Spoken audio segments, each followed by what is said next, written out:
How low can you go? How low can you go? How low? It's me. How low from the other side? How low from the other side, which could be one of 4 doors, really. So Nice. 3 doors down. I'm more like 4 doors down. No.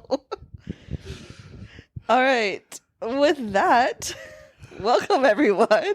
Isaac has returned to help me talk about Howl's Moving Castle, the 2004 Miyazaki masterpiece. I feel like it's a fine adjective. People would put that too.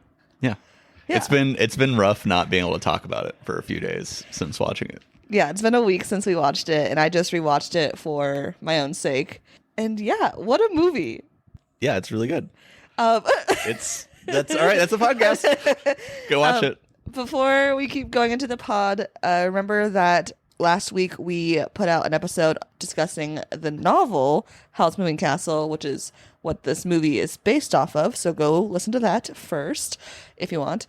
There will be spoilers, but a quick little synopsis for those that have not watched this movie or read the book, which I thought I was the last person to have not watched this movie, but there might be more of us out there, is it's about this girl, Sophie, who stumbles into an adventure after getting cursed and meets this wizard named Howl, whose castle moves.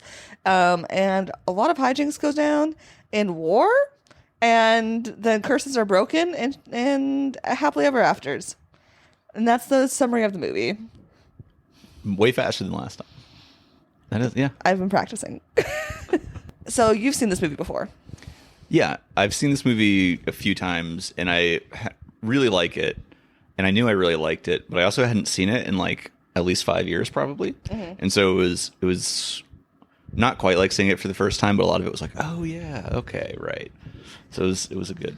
So time. I was not a Studio Ghibli kid because I just didn't have access to it. Essentially, I had like through pop culture. I for sure had seen clips of Spirited Away. I had seen clips of Totoro. And I have seen like references to Calcifer in this, but I for sure have never seen a clip of this. Like as an adult and as someone who's been in and out of Hot Topic occasionally, I have seen the characters without knowing they were from Howl's Moving Castle.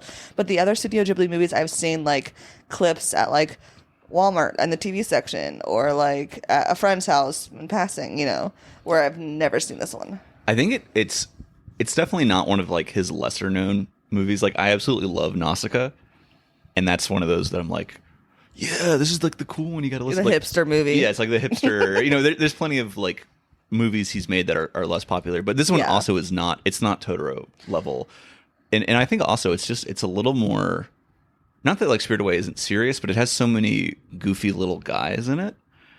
This one? No, like Spirited Away. Spirited Away does have a lot of goofy guys. And this one has all of his movies have goofy guys. This one has. I was saying this one has a low incidence of goofy little guys compared to the others. But the goofy guys are either wonderful or just a travesty, in my opinion. I have thoughts on some of the goofy guys. All right. Anyways, let's get into the movie. It opens up with like this foggy scene, and you hear like mechanical noises, and out of this fog on this hillside of this countryside comes out a moving castle that is so steampunk. And if I had seen this movie in middle school, it would have been my whole personality based off that one castle. I was almost a hardcore steampunk kid, but the lack of access to steampunk anything really hindered that from being a reality, which is like maybe a good thing. But you know, in another world, middle school Jenessa was full steampunk. And then the music is the one thing I did know, because I do like listening to movie soundtracks and scores a lot, that when you shuffle best movie scores of all time, it's Howl's Moving Castle comes on. It's like a beautiful song, the theme. Yeah. It's beautiful. But immediately you just kind of get like with all Miyazaki movies, like the vibes are 100 right away. Yeah.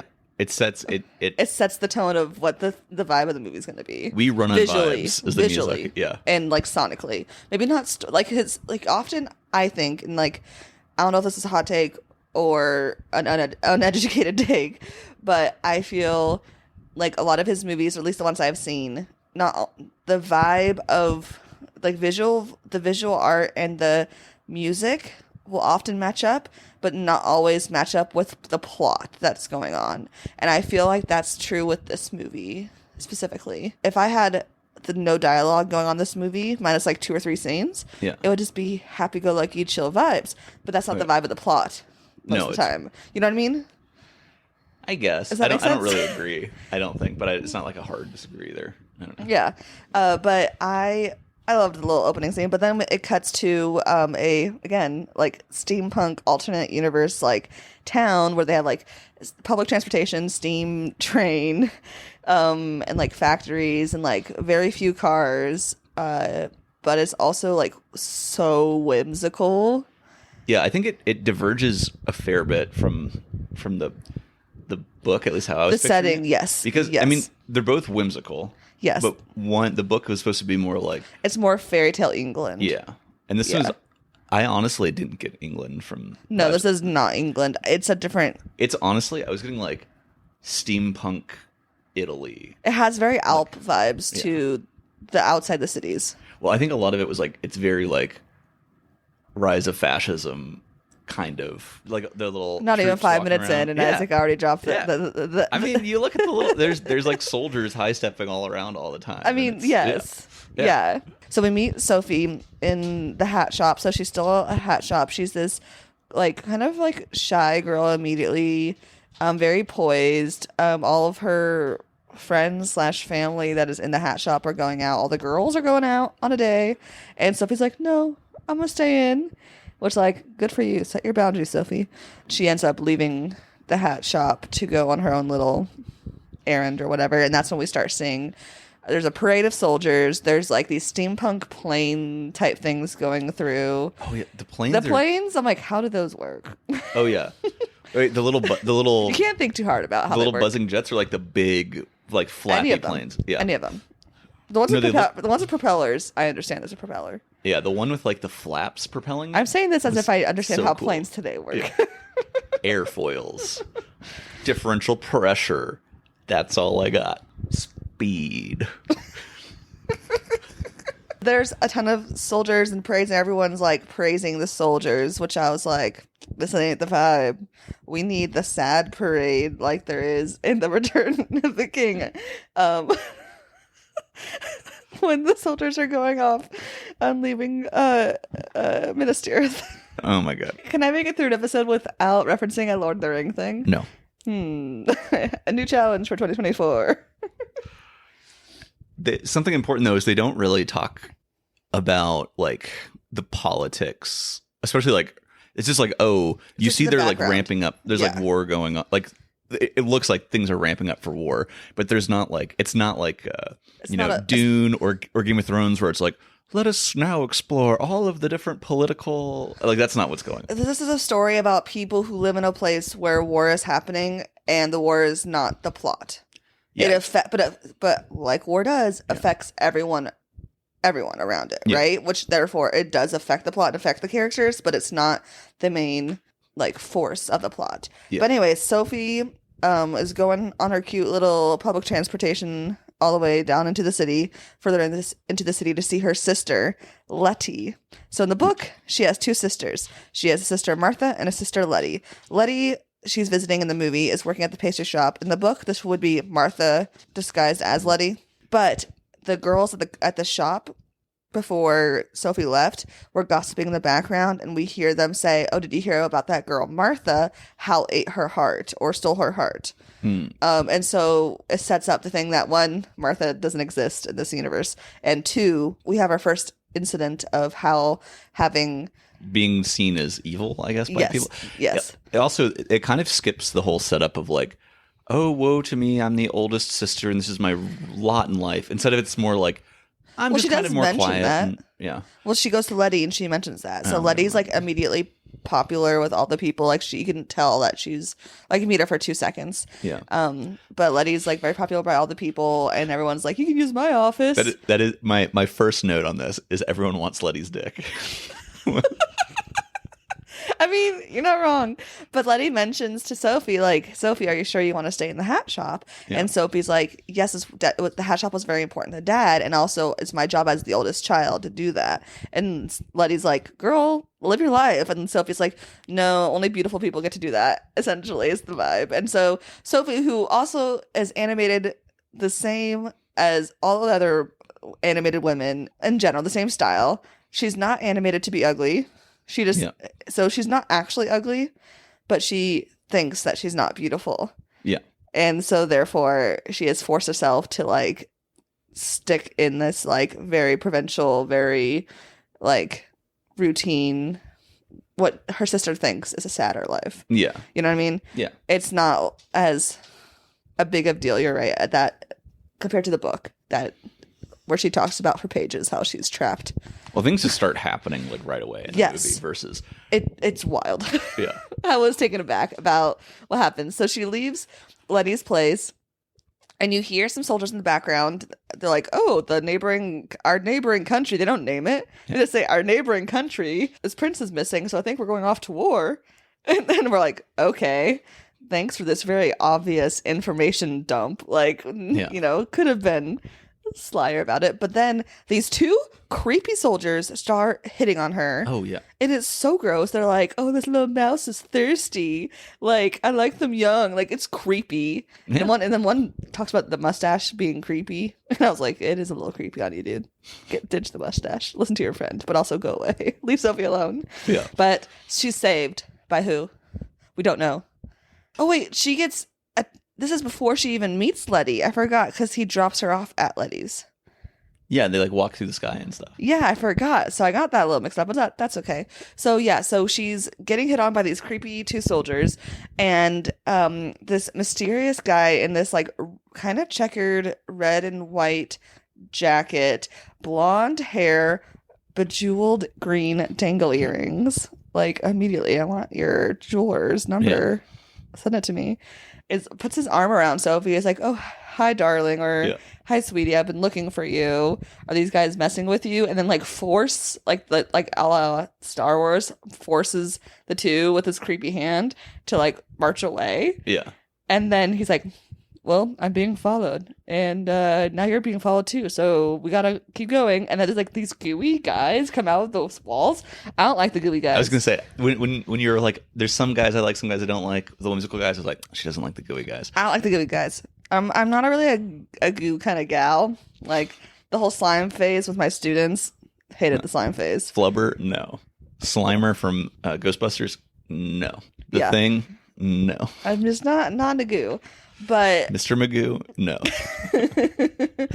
And so they're running away, and suddenly they jump. This man, that may or may not be Howl, makes them jump off like the roof or something, and they end up flying. And he's like, "Don't look down. It's just keep walking." She looks down immediately. Nothing happens. Whenever he says, "Don't look down," Sophie looks down throughout this movie. Yeah. And I don't know if that's like actually what they wanted to happen, or the animators just made that. Like, I don't know how conscious that choice was, but it made me mad. When someone says, "Don't look down," don't look down. There's actually a whole lot of psychology. Like, if you don't want someone to look down, just be like, look ahead. Like, look straight ahead. Instead of like, don't look down, then what's your brain want to do? Immediately. Look down. Look down. I wouldn't, but I'm scared of heights. Same. So, anyways, and they have this like magical like dance through the sky, flying across the like city, and the music picks up, and it's beautiful and whimsical, and I'm like, who is this man? But also, who is this man? Yeah. You know, this is like 5 minutes in. Yeah, this is 5 minutes in. You're like, is he good? Is this a good guy? And then he drops her off at the porch. Then she talks to Letty, right? So I got that a little bit mixed up. That's okay. So Sophie gets home, and a carriage with people that look similar to the goopy guys shows up. Sophie's like shutting down the shop for the night, and this lady barges in, and she immediately is like, everything in this shop is tacky. That hat's tacky, but you're the tackiest of all. And it's like, one, that's your insult. Two, I hate their choice for the Witch of the Waste, which is this lady. Yeah. I am tired of people making the villains fat. Yeah. Like, it's Ursula, but Yeah, like, but it's not on, it's not, and like, yes, this is from 2004, so it's a while ago. Yeah. But the Witch of the Waste is not described to be fat in the book. She's just described to be mean and awful. Yeah. You can be mean and awful and skinny. You can be mean and awful and medium size. Yeah. You can be mean and awful and beautiful or ugly. Yeah. I'm just like, I hate the trope of villain equals deformed or villain equals fat or the villain equals ugly. Yeah. Like, unless there's a backstory to it. Yeah. That you can give us, then it's fine. I hate that. But yeah, she's this like really big witch who is like trying to look beautiful with her but in a cool, dark, like evil way with her like Cruella outfits. de Vil. Very Cruella de Vil, yeah. No Dalmatians were harmed though. No, it's like more of like a navy, like velvety blue, kind of purple vibe. But she comes to the shop, Sophie's like, you better be leaving now. Like, just trying to be brave. And she like whooshes through.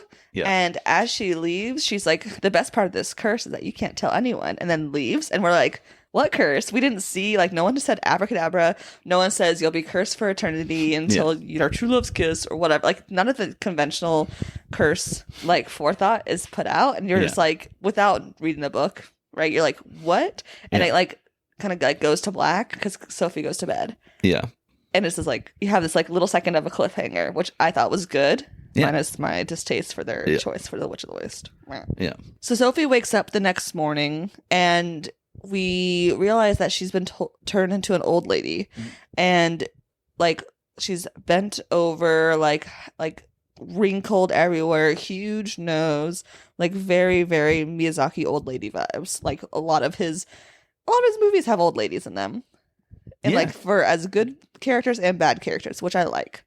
Right? Yeah, literally the witches, the two witches from Spirited Away. Yeah, old ladies.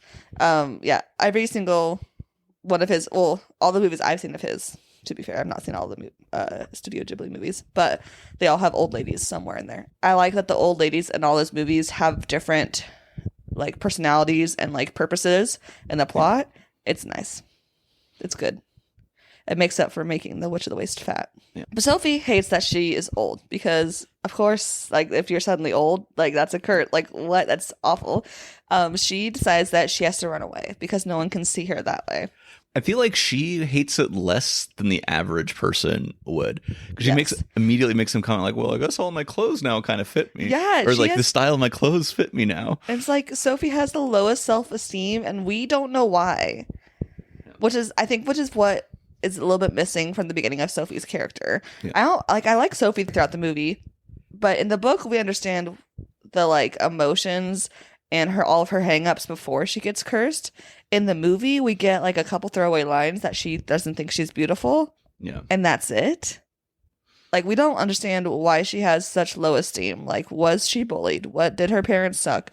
Was there a traumatic event? You know what I mean? Like I don't know if it's necessary though, and like a Miyazaki's stuff is usually pretty like fleeting, I guess. No, that's true. It's true. It kind of is in that style, I guess. Like they establish the way she is. They don't establish why she's that way, and I think that works for the movie. I think if I hadn't read the book and have known more information about that Sophie, I think I would agree with you and been like, yeah, it's fine. I it is in the style of Miyazaki storytelling, right? Yeah. But because I do have the book version in my brain still, I'm like, well, this could have been a little bit deeper, But I also, a female character just being sad about her whole life because she isn't, quote, beautiful, whatever that's not meaning whatever standard that is, we've seen played out, and it's a little bit, that's just a personal thing. I just didn't think much about that. It's like first off, I think for a couple of reasons. One, it's really short in the book before she's old, and then it becomes like, that takes off, and that's the rest of it. And two, like that's, I'm a guy, so it's going to be a different reading. Yeah, I think I am a little bit more hypersensitive to females' biggest issue being that they're not pretty. Yeah. Maybe this is getting ahead a little bit, but it kind of is less of an issue, in my opinion, because of how like strong Sophie is in the rest of the book or the rest of the movie. Oh yeah, it's just this beginning bit for sure, but she definitely overcomes it because that's like the whole point of a flaw in a character arc, right? But she is brave and she is rash and she is things that are not the normal female heroine.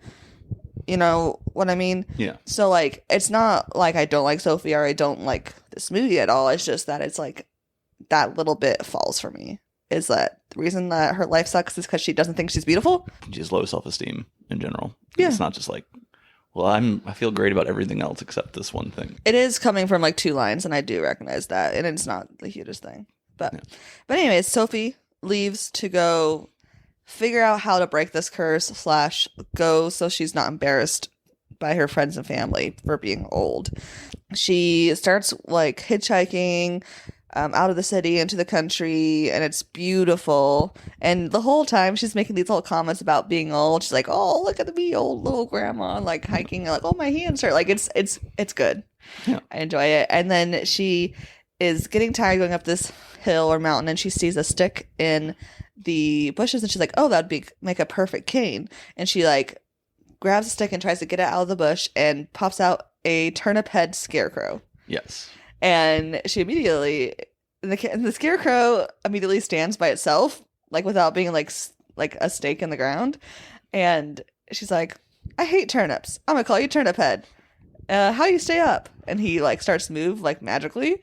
Yep. And she's like, "All right, well, can you go find me a place to stay?" And then he like hops away. Yep. And she immediately is like, "I'm so clever in my old age." Book Sophie was like terrified of the scarecrow. At first she wasn't, but then once it started following her. Yeah. Yeah. And I think she is generally more zen in the movie than in the book, I think. She's for sure braver. Less faces her. Especially her being a grandma Sophie. Grandma Sophie in the movie is, she takes on that trait that many old people, develop, where they're like, "I've been through a lot of shit in my life. I'm not taking any old bullshit, and I'm just gonna live my life," which is like that's, I mean, it's good to a point, but Sophie definitely has that vibe where she's like, "This is not gonna phase me, and I'm gonna move on." Yeah, for sure. But she keeps hobbling along, and then suddenly she she smells, she like sits down for a second, and she's like, "Someone has a fire. I wonder if they're cooking." And she walks a little more, and out of the like fog comes Howl's Moving Castle, and it's huge, and the turnip head hops around, and she goes, "Howl's Moving Castle, he's gonna eat my heart. Why did you bring me this?" And then a second later she goes, "Well, I'm a grandma, so he probably won't eat my heart," and then like hops into the castle. Yep. And the castle's huge. Yeah, it's way bigger internally and externally. I mean, the outside of the castle is like iconic. It's so cool. It's so, again, steampunk, like Jenessa would have, hodgepodge. Like, I really enjoy it, but it's big. Yeah, and in the book, it's basically like a living room, Hal's room. Like it's not very big. It's got like spells. Inside is still pretty small. Like we only see the same rooms mentioned in the book. It's just that the outside looks huge. Yeah. So Sophie gets into the house, and she sits next to the fire, and she's like, "What a nice fire," and starts to fall asleep. And then a little voice from the fire pops out. Oh, it's Calcifer. Our boy Calcifer, Billy Crystal, Mike Wazowski himself. Mike Wazowski, yeah, great job, excellent casting. This is the second movie Billy Crystal has been in that we have done on the podcast. The first one being the Princess Bride. Oh, is he the never go up against the Sicilian when? No. Oh, Isaac Van Diest. Oh, I'm so good at being wrong. Hi, Marissa. Isaac doesn't know actors' names and their matching faces. It's true.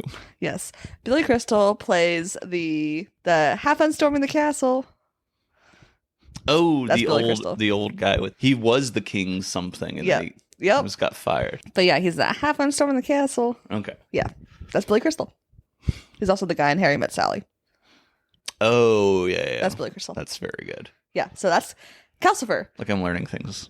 So Calcifer immediately is like, "That's an ugly curse you got there, lady." Yeah. And she's like, "What? A talking fire?" And then she's like, "I am cursed. Can you break my curse?" And he's like, "I'll break your curse if you break mine." And she's like, "Deal." Deal. So she falls asleep. She wakes up to this little kid running down the stairs. And this little kid is like, who's this grandma? You let her in? And then Calcifer's like, she pushed herself in. Yeah. She let her, like, Yeah. Calcifer for sure let her in. And this kid is what was Michael in the book, but is Markle, Markl, in the movie. You know who plays the voice of Markle in the English?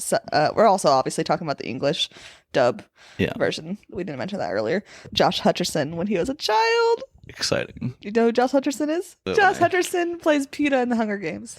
Oh, okay. Yeah, he was in Bridge to Terabithia, a lot of other little movies. Okay. He was in Five Nights at Freddy that you recently watched. Oh, okay. Yeah. Yeah, Josh Hutcherson. J. Hutch. Oh, wait. I found, my notes. I jumped my notes a little bit because I said Calcifer's out, is here like, I'm burning here. It's Long Island fire demon with the crystal. His accent. Yeah, Michael or Markle is tiny. He's like a little baby. kid. He's baby. He's baby. He's supposed to be. I thought he was like, like high school, like early high school age in the book, kind of. I thought he was like for sure same age as Sophie, if not older in the book. Yeah, because he's like falling in love with and like trying to get married and stuff. Yeah, yeah. But it makes sense that they changed Michael to a kid. I'll get into this like metaphor stuff people have said about this movie later, but if they got rid of Martha, then there's only one sister, and Hal doesn't fall in love with any of Sophie's sisters, so that whole plot line is gone. So why have a Michael when really all they just need is like a sidekick to like fill in spots when all the times that Hal's not at the castle, which is all the time. Yeah, you know what I mean. So it makes sense. Yeah. Like, and he's fun. He's his little cape, his little cloak where he pulls the beard down. So after he comes down, someone rings the door and he pulls this like little cape, like little mask type thing down, and suddenly he has this huge beard and he looks like almost like a gnome kind of creature. And he like deepens his voice and he's like, "Don't mess this up, Grandma." Yeah. And he goes and like someone's asking for a spell or something, and he like helps him out or like sends messages for Howl, writes him down, and it's kind of just like the secretary assistant going on in this house. And this part's really true to the book, right? Like it's got the four color wheel on the side, and it opens it up, and he's basically right at he's on the city town, and then he's at the seaside town, and then he's at the waste, and and Sophie's figuring this out as Markle is like helping customers figure the things out. It's really cute. And then of course it could not be a Miyazaki movie without a close up of some food. Yeah. So Markle's like, I'm hungry, and they go to start making breakfast. Sophie finds some bacon, and she's like, why don't we eat bacon and not just cheese and bread? And Markle's like, we can't cook unless Hal's here. Calcifer won't let us. And Sophie's like, bitch, I'm a cook. I'm hungry. And so she starts getting stuff to cook, and she's like, all right, Calcifer, let's start. And Calcifer's like, no, I'm not gonna cook for you. And Sophie says, well, I'll tell Hal about our deal. And he's like, you wouldn't. And then she goes, I'll pour water on you. And he's like, no. And then immediately like goes in. Yeah. So my question is has no one ever threatened the fire demon with water before? And by anyone, I mean Markle, because that's the only person that's really interacting with him. I feel like he'd be scared of. Yeah, he is a child. Fire. He also Calcifer is a fire demon. Yeah, but I just love how Sophie's like, I'm gonna toss some water on you, dude. Like, I don't care. I want some bacon. Yeah. Gotta get that bacon. Yeah, and so she starts cooking, and who comes home? But the mysterious guy who flew her across the sky. It's Howl. It is Howl. It's Howl. All our beautiful earrings. I was obsessed with his earrings the whole time watching this. Every time. No, there's a reason people are like, yeah, he's a bicon. Howl's the bicon. Yep.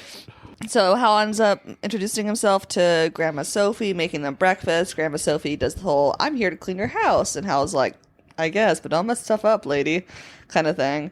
And he's kind of like playing like he's obviously friendly because he's making food for her, but he's also not trying to engage too much into their interactions at this point. Oh yeah, one of the messengers that came to the door was from the king asking for one of the many pseudonyms Howl has to report to the castle because of the war drama that we have kind of seen happen slowly. We haven't seen a lot of it yet. Just like it's more like building tanks parades go by, we saw the planes in the air. Yeah. As they're eating breakfast, Howl's like, "What's that in your pocket?" And Sophie's like, "What?" and then brings out this piece of paper and gives it to Howl, which then burns, and it's like a little message curse from the Witch of the Waste to Howl. And this is like taking over the spot of the poem in the book. So in the book, there's this huge poem curse. That's a real poem in our world. But here it's like they made up their own like little like 2-line thing that talks about someone who ate a star, and it's just like this weird little tiny thing. It's not like an actual big curse. It's more like a threat from the Witch of the Waste than anything. But it was like just like a throwaway thing. I don't know. I thought that was an odd touch. Unless I missed something. I think, well, I kind of missed a lot of that stuff. I think there's this weird mix of, and it's a good mix of untangling the parts that aren't really great in the book to make a more interesting movie. And there's a lot of like a lot of the things are different in the movie. Yeah. And because some certain significant things are different, then some things that were significant in the book become a lot less important, and they're just kind of like pushing them to the side, it seems like. So the day goes on. Sophie starts cleaning. She cleans the bathroom, which is like disgustingly beautiful mess, like colors everywhere. Calcifer explains to her that he's the one that powers the whole castle and gives Howl his powers. And then that's when Sophie says the line, I like your spark. And she's like, she likes my spark. And yeah, it's really exciting. It's the sweetest. You're like, you're a first-class fire demon. I like your spark. It's like, so it's a genuine compliment from Sophie. In the book, Sophie's like very sarcastic and kind of mean to Calcifer, but that's the only way that Calcifer like responds if she's mean. Everyone is better, and like everyone is less flawed, I feel like, in this version of it. They're very, it's that whimsical effect, I think. Yeah. Right? She starts cleaning, and then they get the scarecrow to help with the laundry, and it's just like this cute little time where Markle is like trying to make sure that she's not messing up everything, and she's just cleaning. There's this one point where she's like, I'm gonna go clean upstairs, and Marco's like, don't go in my room. She goes, you better go clean it before I get there, and he runs off to go clean his room like a kid. Like, it's just really cute little like homey vibes happening. And then Howl has to leave one as many times, and he goes through the black door, and he turns into like a bird creature, and he flies over like lava looking stuff and like warships and things. Like, you don't see much of it. It's like a very short, like, few second clip. Why is Howl, this is my biggest question with this movie, why is Howl a flying creature? So he can attack the airships. Okay, is he actually a human though? Because we see him as a young child later on, and he ate the star that we find out later on. Yeah, well, so they also there's a throwaway when there's a bunch of other like bird creatures that come out of the plane. The wizards that turn themselves into that for the kings, right? Yeah. So I think it's some kind of magic that he's utilizing. Because that was my question. I was like, is he, because of the whole Calcifer and him's connection? Sorry if you hear our dog snoring in the background, but she's too precious to wake up.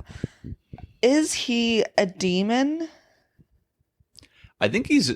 I don't know the nature. Like they don't go into the rules of magic too much. I don't care about the rules of magic. I just don't understand that bit. Yeah, I guess I didn't read too far into it because it's also like later on, like he casts the spell and his body turns into like almost like feathered and clawed, and then it goes back to human. So like when he uses magic, he gets more and more bird-like. Like, I don't know. It's just confusing. It confused me. I think he's just using a certain kind of magic to transform to fight the other wizards in the airships and stuff. Yeah. I think you're getting hung up on that. I think I'm just thinking too hard about it. But like it confused me. Yeah. He comes back and Hal turns himself back into like a person slowly, and Calcifer is like, be careful. The more you do this, the harder it's gonna be to turn back into a human. So I guess he is a human. Yeah. But he goes and he checks on Sophie, and Sophie is no longer Grandma Sophie. She's asleep, and she's younger Sophie. So this is the first time we see her like fully go from grandma to not grandma. And this is when my first time watching it, I was like, oh, wait, she's changing already? And then the second time I watched it, there are little points, essentially, whenever Sophie is super angry, whenever she's super like happy, whenever her emotions are an extreme, the old lady facade goes away slowly. I did not, not until he sees her asleep and she's Sophie the first time, did I really recognize this. The second time I watched it, I noticed it like back when they were like cleaning and stuff. So sometimes she's like hunched all the way over. Sometimes she's standing up straight and is very poised, but still old lady. So it's like a big variety, but it is very fun to see as you go through like the moments of her where she's not. Yeah, and it's a nice explicit way of showing that. I think they try and do that a little bit in the book about her looking. Anyway, it's a nice touch of like. Also, we kind of blew past the whole thing of Hal went through the black door, did not end up in Wales. Oh yeah, because this movie is good and makes sense. This was like my biggest thing. I mean, I don't think it was like a horrible thing in the book, but I didn't like it. And it was one of those I didn't want to bring it up while we were talking because you hadn't seen it yet. Yeah. But going and fighting this. So there's a war going on in the background, right? Yeah.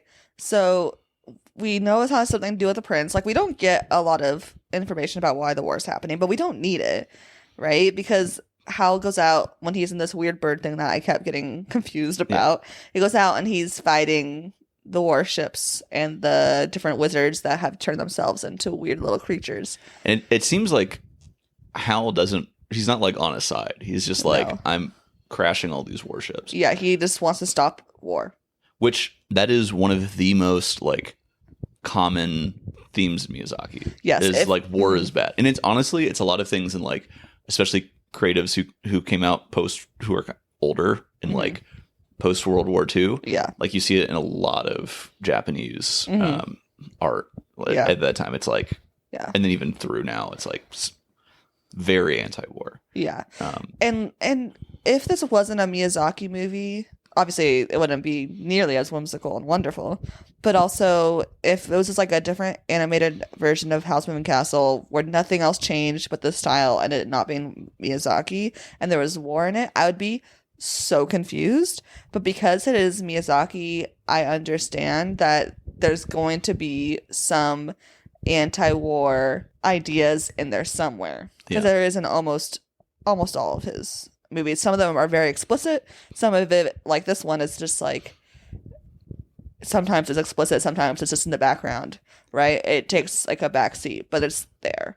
At first, my first time watching it, I was like, I mean, I'm not like against the idea of anti-war, right? But I was like, this is not the vibe of the book. This is not the vibe of what I expected. So I was like more surprised or shocked than like mad. The second time I watched it, I was like, okay, it makes more sense, especially in the like context of Miyazaki.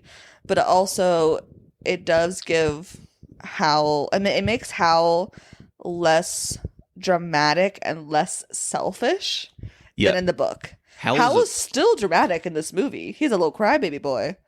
He's a soft boy. But he's so much less flawed. He is a soft boy with values. Yeah.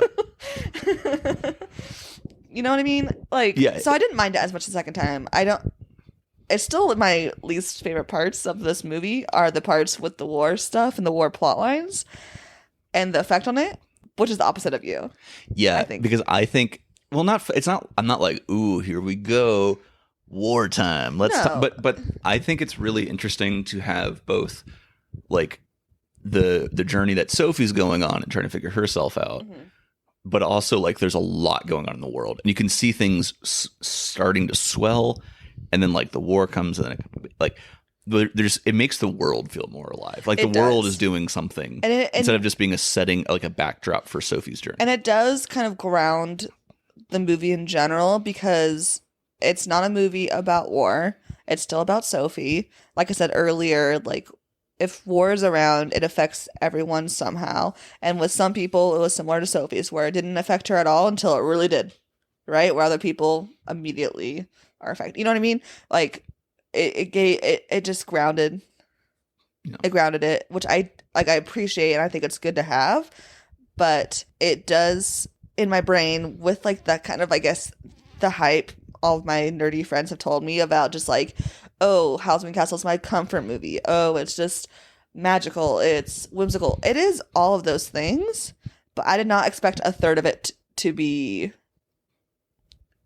influenced by war. Yeah. You know what I mean?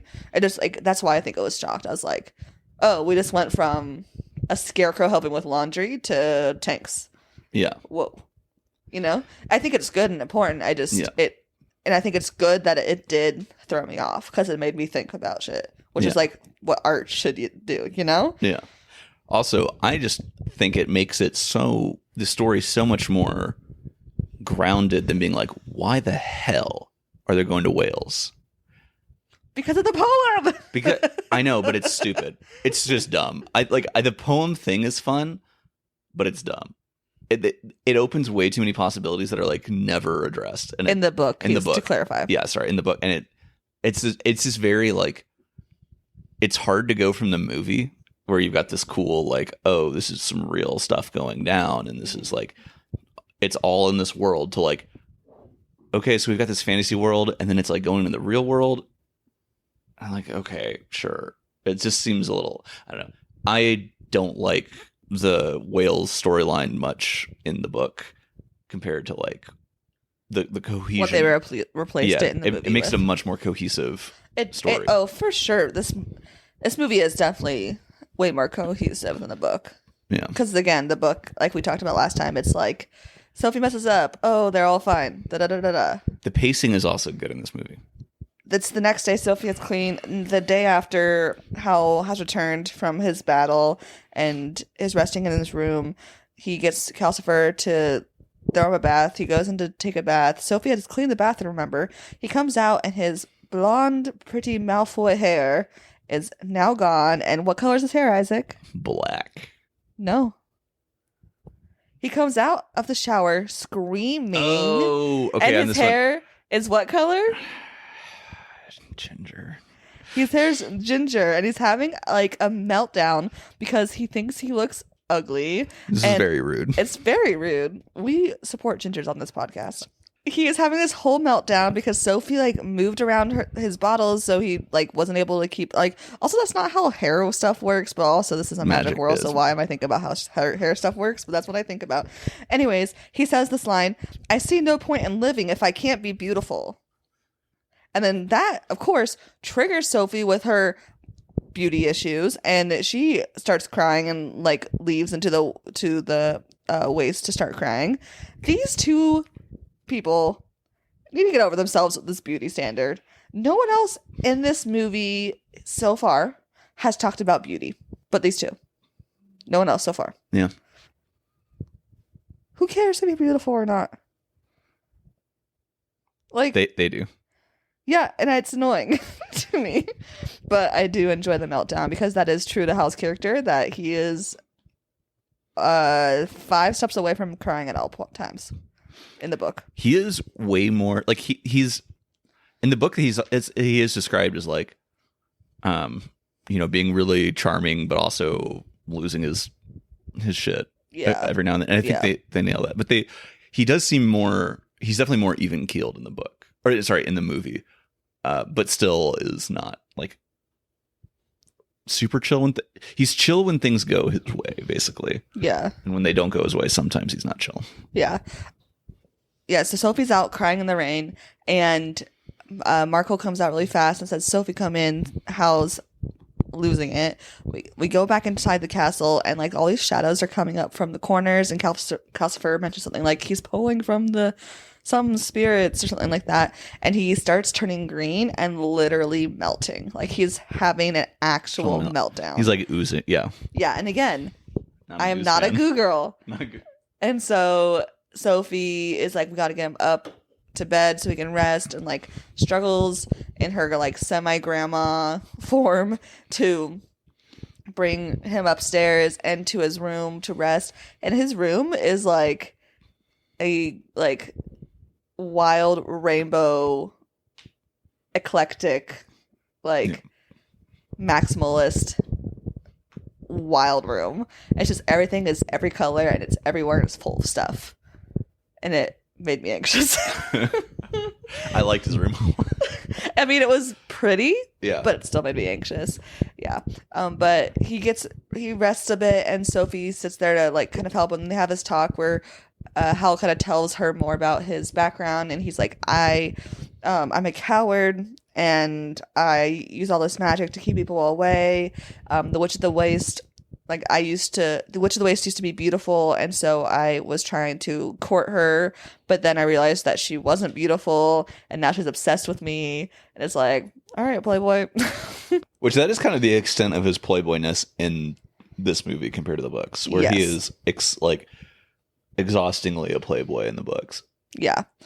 Yeah. But I mean, that also gets to the curse, which is more in depth in the book. And then we also find out that he like took some oath that when he was doing his training, that when the king called on him, he would have to report, which right now that's one of the things that's happening, is that he's been asked to report.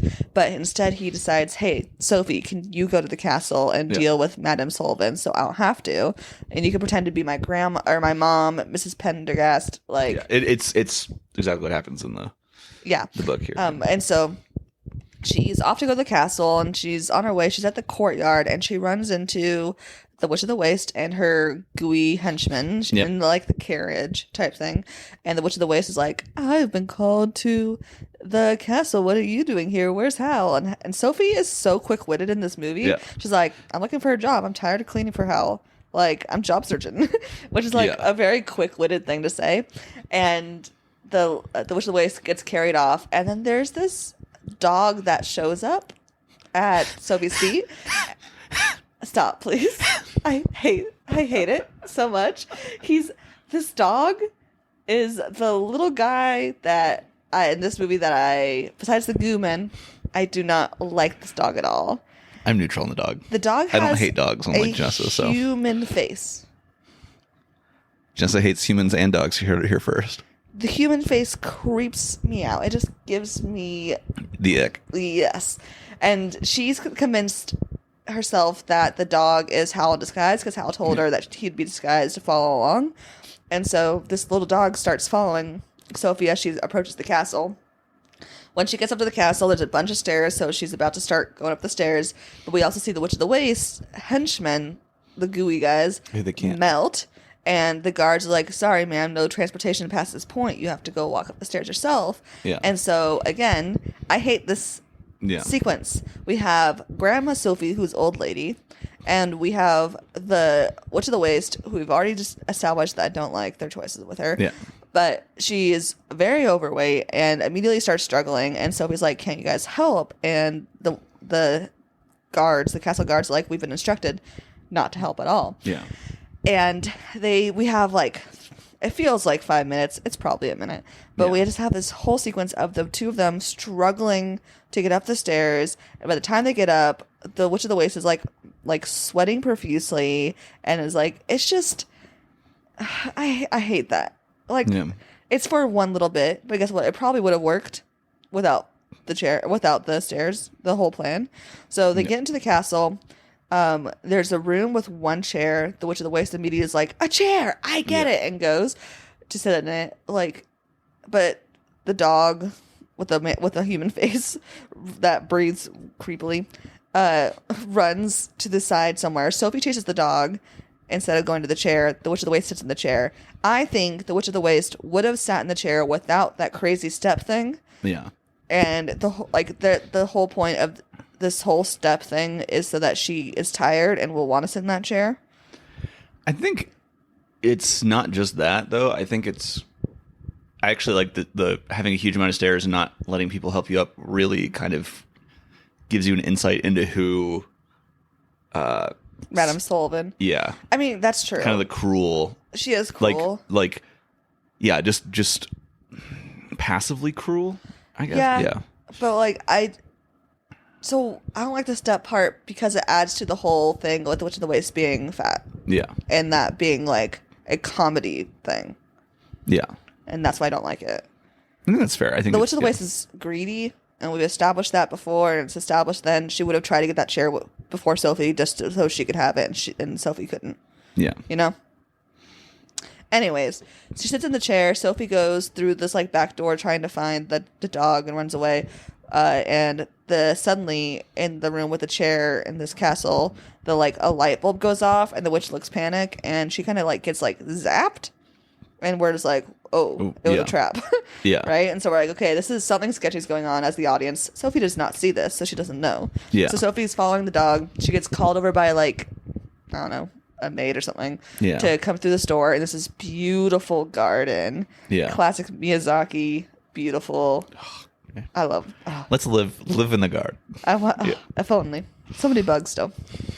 Friend bugs. And so there's this lady sitting in this chair, and she's very regal, and the dog goes immediately over to her, and Sophie's like, so you work for her, like you're hers. And he's like, and the lady, who's Madame Sullivan, is like, oh yes, this is my, like, he does tasks for me. Like, I asked him to make sure that you, to accompany you to the castle.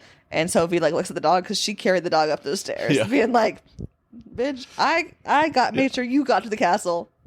The dog was also struggling, yes, very hard up the stairs. Yeah. And so there's this whole conversation between the two where Sophie's like, yes, I am the Howl's mom, and I'm here to represent him as you guys called for him.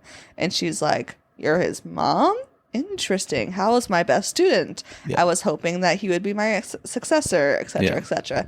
And then the king arrives randomly.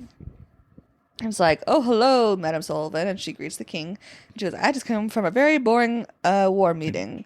And who is this? And But then another king comes in the room and is like, ha ha ha, get my battle masters. We're having more war, new tactics, beat them to a pulp. And then he looks at the other version of the king and it's like, oh, this is your best clone of me yet. Good job. So that's why he's not, like, thrown off. And that part was fun. Yeah. And then the like war crazy king leaves the room. Madame Sullivan's like, hello, Howl. And we're like, oh, Howl disguised himself as the king. It was very like fun show not tell until they told. It was good. And that bit's good. They almost have a wizard battle. Yeah. But they don't. It's almost a wizard battle. They almost trapping Howl. Do you remember me when she, like, Madame Sullivan, like, does some, like, water magic, me yelling wizard battle? No, because I yelled wizard battle. No. I blocked that out of my head, apparently. Something we didn't mention is that they made the decision to combine Madame Sullivan and Miss Pinstem into the same person. They changed, well... Kind of. Not really. Like, it's a whole different, because it's a different... Well, the role of Howl's teacher was Miss Pinstem. Yes, and... Who's not in the movie, I believe. Unless I missed it. Yeah, no, you're right. So, like, this character I liked because the Witch of the Waste so far in this movie has barely been a villain. She's just been more of a nuisance. Well, I mean, she cursed Sophie. She's chasing Howl, but besides that... But she feels... I think... I kind of disagree. I think she still feels scary until you meet Madame Sullivan. Which obviously, like, there's the up-the-stairs scene where you're like, oh, she's, like, not as strong as you think and everything. Oh, yeah, Madame Sullivan's, like, they wheel in the Witch of the Waste, and she's now, like, this, like, blob of an old lady, and apparently they've taken away the years... Or they've taken away the magic... They took her magic away, which means she actually now looks... the age she actually is, which is very old. I really like Madame Sullivan because she's actually, like, she's actually scary because she doesn't look immediately scary. Yeah. She has a position of power. She is a former teacher of Howl and, like, it's a version of Howl of what Howl could be, right? So it's like that mirroring kind of... Because in the book, the Witch of the Waste is very powerful and very scary. Yes. But she has no position in the government. There's no war going on. Yeah. So I mean, there's the king. There's the king. Oh, there's a king there. I forgot. But he's just like a goofy guy. Go find my guys. Yeah. So she is. Yeah, I think it's an interesting decision, and it kind of like pivots to you go like, oh no, this is the bad guy. Yeah, and it's a smart bad guy too. Because again, it's like someone who doesn't necessarily outwardly in the community looking scary, but has control over the community that Howl could one day become. I think she's a really good villain. Yeah. Yeah. And, like, she's obviously, like, behind all of the, like, war efforts and magic of it. And because she has this whole thing where she's, like, creating clones of people, you're like, okay, like, you can't really trust anyone. Yeah. Like, it just adds so much, like, what's going on? Like, yeah. That's good. But they end up escaping her little trap, and Sophie has to fly the Witch of the Waste, and the dog whose name is Hen, right? Heen. This is on the fun little. Yes, the little. I don't know what they are. Like they're like, what are those boats with the propellers? Speedboat. No, in like the bayou. Oh, airboat. With the big old womp womp. Yeah, it's an airboat. It was like that, but in the air. Yeah, kind of. Except it flew. It's in the air. Oh, yeah, in the air. Yeah. But yeah, so there's this fun. It's like almost like a car chase almost. Yeah. And so Sophie is flying through the sky trying to get her and the Witch of the Waste and Heen back safely while Howl distracts the actual danger of it all. And she gets back to the castle, gets them safely. Well, crashes through the castle. Oh yeah, I forgot. She crashes. I forgot. Yeah, so she crashes. They get in. Calcifer and Marco are so upset the Witch of the Waste is in there. But again, the Witch of the Waste has no magic and it's just an old lady now. Yeah. And it's sitting there. But so she's like sitting there and trying. Sophie's taking care of her. And then later that night, Howl comes in and it is full bird version of Howl. Well, it's not full. Well, not full, but most, right? He's the Birdman monster thing. I'm the Birdman. I'm the Birdman. Sophie's like trying to like get him to like come to. I was like she's like I'm losing you, Howl. Like wake up. It's kind of like this weird thing where they have like an argument and he goes up to sleep, but then she wakes up and that like almost didn't happen. But it did happen. It was like weird, like magic type thing. So like, I'm not. Is this the first time she sees Howl like post his war look, like the bird look? Yeah. Because before it was just Calcifer and Howl. Sophie didn't see it. So yeah. But when they wake up, Howl's like, "We got to move house. They're getting onto us." She goes, "For our family," Howl says. Yeah. Our family. I was like, oh. Is this when Howl now has black hair, or was that earlier that he gets the black hair? He gets the black hair after the red hair dye disaster. So it's red at first, but then as they're talking and as he starts to have his meltdown, it turns black and he just doesn't die. Yeah. So okay. Best Howl. Black hair Howl. I like the blonde on him. Because it goes with like the very flamboyant outfits he wears. That's fair. Yeah. Not that he doesn't dress very flamboyantly after as well. Yeah. So Howl's like, we need to move the castle, and so we got to start preparing for that. And they end up moving the base of the castle to what was the hat shop. So Howl like is going through the hat shop and be like, and here's this room for you I added. And it's like just the hat shop, but he's not saying, oh, it's your old hat shop, but he obviously knows that. But it's just, in a way like Sophie is just like emotionally melting and like becoming more and more like young Sophie again, and it's so sweet. And then he's like, oh, I have one more thing, I added another door, and he opens the door and it goes to this huge beautiful flower field, and I'm starting to tear up. I was gonna say, Jenessa's starting to tear up because it's so pretty. It's so beautiful. And Reese at the counter, Jenessa was like, I'm going to track how often I cry this year. Remind me to put it in my Excel sheet for how many times I cried this year. Sounds good. It's the first time I cried on the podcast. Anyways, and I just like watching this the first time, I was like, all I want is for a person to give me a secret door that goes to a beautiful alpine flower field. That's all I want. Realistic things. And then you turned to me and you said, I'm sorry, I can't do that for you. Setting expectations is important. It's so beautiful. And then he's like, oh, there's this cabin and y'all can live here. Yeah. And then she's like, wait, you're being weird. You're going to leave us? And she goes, and he's like, I just want to make sure you guys have a safe home. Yeah. Which is also just so touching. It's a magical doorway, right? Like it's opening onto this huge meadow, and there's like stars dancing, basically. Yeah. Right? Like it's like the shooting stars are falling. It's beautiful. And they're sitting there and having like a moment, and Sophie's kind of getting upset with him because he is acting like he is going to leave them. And But she's like she's like young in this whole. yeah, she's young with gray hair. The silver hair. Yeah. It. And so that's all happening. And then in the back, they're like, oh, wait, what is that? And then while they're on this flower field, Alpine Beauty place, there's like these warships in the background with these like gross, like millipede, like arm movements on these warships. They had the flaps to make them move or whatever. And they just, it looks cool, but also gross. Yeah. No, I think it's meant to be kind of unsettling. Yeah, the wormy battleships is how I described it. And how magic's one of them to malfunction and forced to land so that there's fewer battleships off at whatever battle they're going to.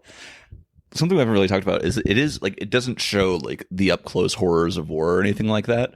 There's not like, bodies or anything like that, but they are just straight up showing like towns getting just like carpet bombed. Like, it's not just like, oh, the idea of war. Like, they do show that this is a pretty brutal. Like, there's air raids, there's like smoke bombs going off everywhere. Yeah. And so they go back into the house, or the castle, which is now based in the hat shop. And Howl's off to go stop whatever he can stop.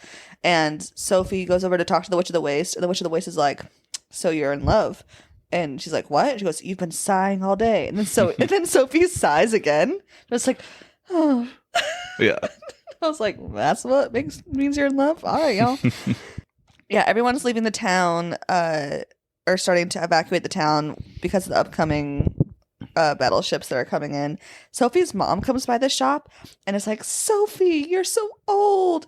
Wow, we thought you ran away. We thought it was my fault. Oh. And like does this like weird like greeting, like, I'm glad you're good, I'm gonna leave now, and accidentally leaves a purse on the counter, the little purse satchel. And the Witch of the Waste sees that and like goes through it and finds some cigars and like this weird like gooey thing that she feeds to Calcifer. Yeah. And she starts smoking this cigar, and as she's smoking the cigar, the smoke's staying in. Markle and Sophie are like, can you not do that? And she's like, I'm an old lady, I'm gonna do what I want, kind of vibe. And it's essentially choking out Calcifer, because we realize that when Sophie's mom leaves, she's in the like little carriage, and there's one of Madame Sullivan's like clone henchmen. And the mom says to the henchman, can you take me to my husband now? Like, she's like been forced to do this. And you can see on her face that she's like full of regret, Well, I don't know. I guess I saw it as more of like, oh no, she is like the evil stepmom trope come to life. Like, I need it, but I thought it was more like I was forced to do this so that my new husband doesn't get killed. Oh, okay. Kind of vibe. That's how I saw it. But we don't know if she's a mom or a stepmom. Yeah. She's only referred to as mom. Yeah. She's not a good mom. Yeah. She's more explicitly evil in what she's done, at least in the movie than in the book. Yeah. So Madame Sullivan has made her way into the castle via these cigar and this goo stuff. And so there's a bomb starting to get dropped all over this town that the hat shop is in.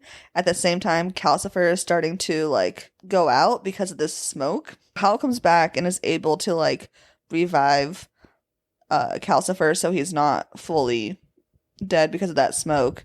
Howl and Sophie, I think they're in the back like courtyard or something, and a bomb gets dropped, and like Howl saves her from that bomb, removes her, and Howl says, I have something to protect, and it's you. Yeah. And Howl makes Sophie go back inside and make sure that they don't go outside while he goes off and fights stuff. Sophie's like, Howl's gonna die trying to protect this town because we are in this hat shop in this town. We didn't move Calcifer. And Calcifer's like, you can't move me. Like, I am Howl's heart. If I go out, Howl dies. Yeah. And Sophie's like, no, we're going to move you, because if we don't, Howl's gonna die anyways. Yeah. That's kind of the idea.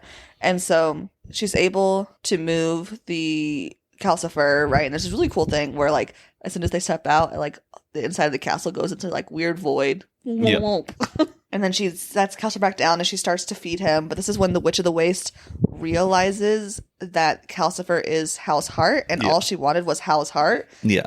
And so she takes Calcifer in her hands and is trying to like eat the heart / like put it into herself, like through her chest, and it starts to burn her because fire. Yeah. And Sophie's trying to get her to let go, but won't. The only thing that will stop the Witch of the Waste from doing that is Sophie pours water on her, which puts the fire out and like shocks the Witch of the Waste to stop, but also essentially turns Calcifer to like a little blue thing and essentially die almost. Yeah. Which is obviously She's like, awful. I just put water on Calcifer. Yeah.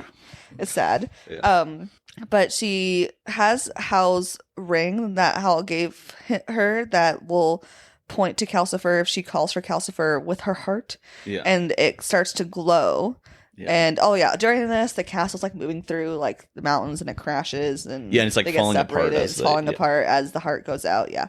Or as Calcifer goes out. So Sophie and Heen, the creepy dog, hate. Ugh.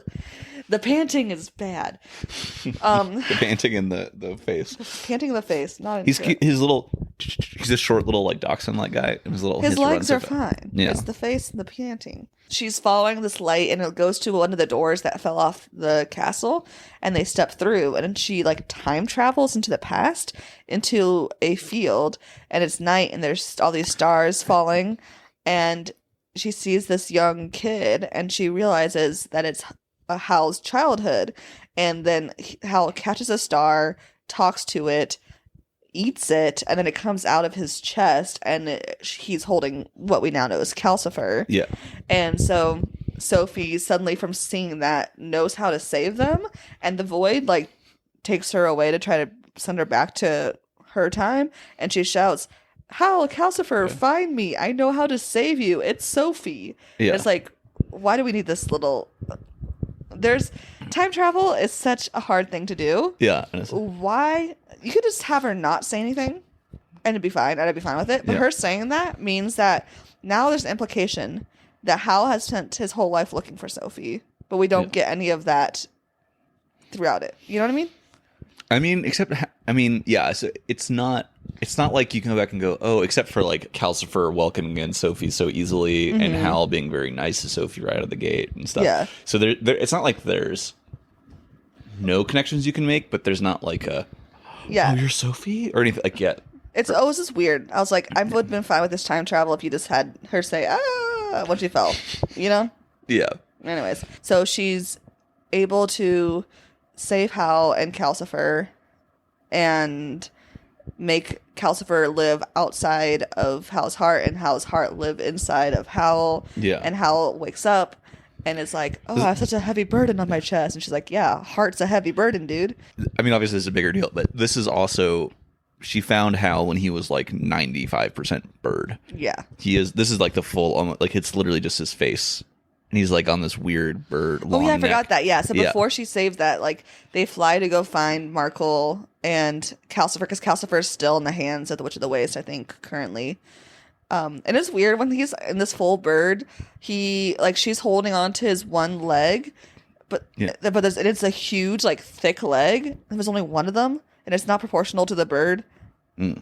It's a weird. Like if you go back and look at that clip of them flying, it's weird. Well, he probably wouldn't have both legs down. He just have one leg tucked back. It's a bird. Yeah, but the bigness, of the leg is weird. Proportionally. Okay. Yeah. Anyways, so she goes back, they find them, they save Calcifer and Howl. Then the turnip head shows up. Or like the turnip head saves them because they're like falling off down the cliff. Yeah, and he like jumps to like slow down the fall. And so Sophie kisses the turnip head on the cheek. And the turnip head turns into a prince who just got his true love's kiss.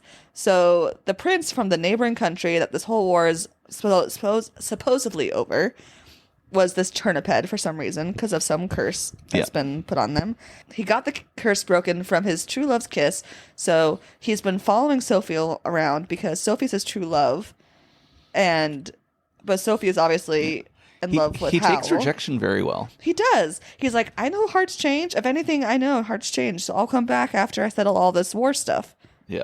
and then the Witch of the Waste is like, I'll look forward for you coming back, big boy, and then winks at him. Yeah. It's like, what? This is the thing. The Witch of the Waste, we were talking about like all the things she was doing that were like bad for Calcifer and Howl, but she's not like at this point, like after they get back from the castle or Madame Sullivan's place, she's not like malicious. No, she's not evil. No, She's greedy. yeah.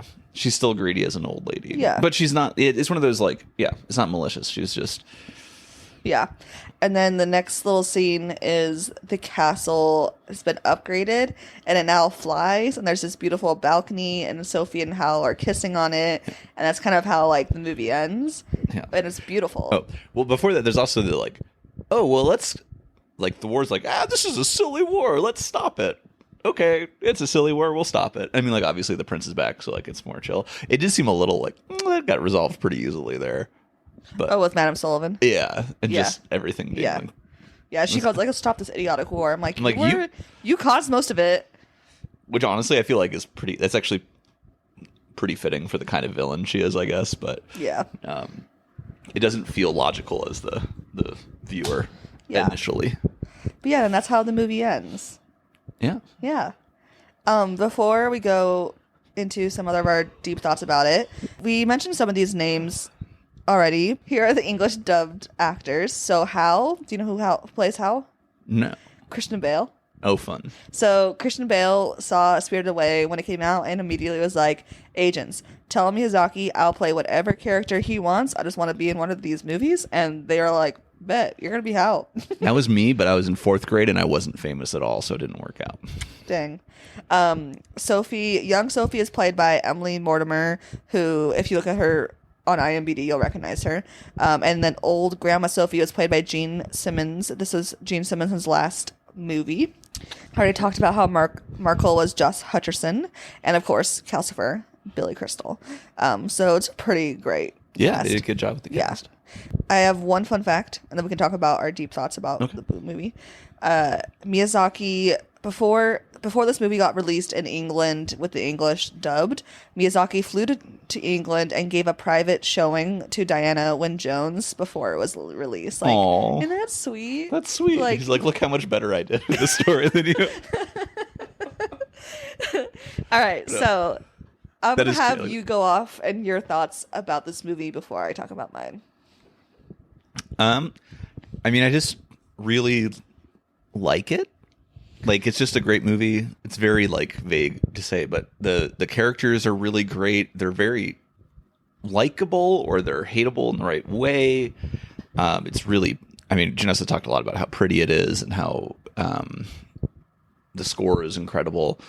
And then I talked about the pacing. I like the pacing a lot in the movie. I think there was some of that fast resolution, but in the book, it was very much like, you know, slow opening, a whole lot of middle, and then everything happens in the last 15 pages. And you don't, you know, you see a lot of Howl and Sophie interacting with each other, but you don't really get that as like a romantic connection. And you really get that in this movie.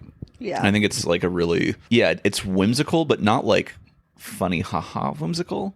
It's just, I don't know. So the aesthetic of this movie, fantastic. I mean, it's a Miyazaki movie. It's beautifully done. Like, it's beautiful. I literally cried thinking about the flower field. Yeah. But I liked the movie more than I liked the book. Yeah. I did not like I already talked about, there's some things I got hung up of just because I was thinking too much about them, but I really don't like how they drew the Witch of the Waste. I think they could have just drawn her differently and emphasized less on the fact that she was fat and trying not to be ugly. So, like, the Witch of the Waste thinks about beauty a lot. Hal thinks about beauty a lot. Sophie thinks about beauty a lot, which, like, it might be because of my own, like, biases and past, that being your whole, like, thing you want to make sure you have in life is beauty. How a little bit is freedom, too, you know? There's other side, like, smaller things, but that's, like, a big one because they literally have meltdowns about it. Yeah. Not a fan of that in general. The first time I watched this, I thought the middle third took so long. Like, there's a part and I was like, we're still in this part of the plot, it's going too far. I thought the pacing was weird in the middle third. The second time I watched it, I didn't think that. I just think the war stuff, I think it's good. I just think when I watch war movies, my brain finds it boring. Yeah. I'm just, like, so anti-war that it's boring. Not really. Like, I don't seriously mean that. Not that war is interesting. I was like, okay, we get it. Like, can we move on to like? I just wanted the middle part just dragged a little bit for me. The pacing's still miles better than the book, Yeah. absolutely. I do think, even though I was shocked by the whole war aspect in here, then the anti-war aspect, I think it was good, and I think it was well done, and I think it added a lot of depth to the story and the characters. I do agree with you. Yeah. With that, It grounded things. it did. What were my Truly, notes? It It's did like, grounded things. Yes. Yeah. which is kind of important in a very whimsical type thing. Yeah, like, you can have a whimsical world Miyazaki that's does. grounded, and that's Yeah. nice. Yeah, I agree. I loved how they used Sophie and her age and her emotions throughout the movie. I Yeah. thought that was so well done, and I think it gave Sophie a lot more depth. I liked Sophie, besides the whole thinking her life was going to be crap because she wasn't pretty. Besides that whole part in the beginning, I love Sophie. Yeah. She's- Absolutely. How I don't really like. I like him in bits, Yeah. but it's very much I like him in relation to Sophie, which I think is a nice Interesting. turn because usually in movies it's like gender role switched a little bit, where like you Yeah. like the female in relation to the man. yeah. Not always, but like sometimes I like that a little bit. Okay. Yeah. No, I can Maybe. see it. Like, I didn't you're really being think like, about that much, but like it was. Kind you're of basically like, saying I thought. Sophie's the main character and not Oh, Hal. yeah. And that's good. I mean, I think, yeah. Yeah. So I was looking it up online when I was trying to find like fun facts, and there weren't terribly many besides people being like, this is based off a book, and here's how they changed the book. Yeah. There's people to talk about how the castle and the characters are a metaphor for Howl. So outside the castle, like Howl is like very disorganized, but like very functional. Yeah. Then we have Calcifer, who's his heart, literally and also metaphorically. It likes Sophie immediately. It's kind of like sassy, right? It's Yeah. scared of danger, right? Like Howl. Markle is supposed to represent him as a child and like how his childlike spirit that he's supposed to have. Like this is like someone's like I was gonna say, metaphor it sounds of like someone needed to do this for an English class and they got very excited and just did that without. Yeah. Okay. Yeah, and so I thought that was a fun play about how each of them make up the character of Howl, and they are all intertwined, right? Because Howl's heart is Calcifer, who then runs the castle, so like they are intertwined, and I like that a lot. I thoroughly enjoyed this movie. It is not my favorite Miyazaki movie. It's up there for me, but it's not my favorite, I'd say. Yeah, I think it's. I mean, I haven't seen that many, but it's probably not even top 3. But Yeah. I deeply loved some of the other ones, Yeah. so that's why. I mean, it's good, Yeah. and I for sure will watch it again, absolutely, because of again the aesthetics and the vibes. Yeah. So good, like the opening. I loved. Yeah. Is it a good adaptation? I don't care if it's a good adaptation or not. It's way better than the book. Okay. My take is you don't even need to read the book. Like, don't read the book. Just watch the movie. Which sounds harsh, but like, it's a relatively fast read, but it's way longer than it needs to be, and it's kind of all over the place. And the movie is just better in pretty much every way, in my opinion. To be very clear, I came from the movie was the story for me because I watched it first. So I'm going to be biased when I'm like, oh no, I have to read this thing, and I don't like it as much, and I just can't get past the whales thing. I really can't get past someone trying to stick a Chronicles of Narnia little thing going through the popping out of the wardrobe. So I kind of agree with you. I think it's a good adaptation because it has the main plot is still there. The things that they change are necessary for what they add and not just because of time. I don't like when people change, when in adaptations they change big parts of a plot because of time. If they change it because they want to add a new idea or a new theme, like Miyazaki does with the whole war stuff, right? So he changes a lot of the plot bits, not a lot of the plot. He changes what he needs to add in those elements, and he does it well. So I think it's a good adaptation. I think I enjoyed the movie more than the book. I don't think the book is bad. I think the book is great for specific people who like specific things, which is like every single book, right? If you like fantasy, middle grade, British stuff, then you'll love the book. I do agree that there are parts of the book. I agree with the like pacing and all. We had a whole episode on the book, so you can go listen to our full thoughts on that. But I did really like this movie. And I am still glad I read the book first, though. Yeah. Yeah. Because if it was the opposite, You might feel I would have hated the book. Yes. I didn't hate the book, to be clear. Yeah. I just don't think I just kind of feel like, oh, this was a really good source material for something that's even better. Yeah. Okay. If I have watched the movie first, I would have to do the thing I do often when I watch the movie before I read the book, where I have to think of the book as fan fiction of a movie. Because once I do that, then I can enjoy something. Isn't that weird? If I'm like, this is not canon, I'm gonna read it and it's gonna be fun, and then it is. But I'm like, oh, I watched this movie and now this is canon and it's so different, I'm gonna hate it. I don't know. My brain does that. Interesting. That's my little hack. Yeah. To enjoy things sometimes. Just be like, this is fan fiction, so you can enjoy it, and then you can. You're so good at tricking your own brain. I trick my brain so often. Anyways, can you get me a flower field for Valentine's Day? I mean, it'll be small. I can buy myself flower fields. In falling star demons. Yeah, I think they did a good job of putting a fully realized world together and making a great plot in it, and it's just wonderful. And yeah, it's not, like I said, it's not my favorite, but I think it's top 5 for me. I think it's top 5 for me as well. Yeah, it might be 5 of my top 5. I'm trying to think. I think I've seen 5 of Miyazaki's movies. No, I've seen like 6 now. I'm catching up. I think this is much more interesting than Boy and the Heron. Oh, absolutely. Yeah. Oh my goodness. But I think Spirited Away still is probably my favorite. It's a basic opinion, but it's really good. I like Mononoke a lot. I like Nausicaa a lot. That's probably my third. Okay. Do your top 5. Number 1. Ooh. Or no. Do it bottom up. Ooh, hold on. I don't have them fully ordered. Okay, I'll do mine.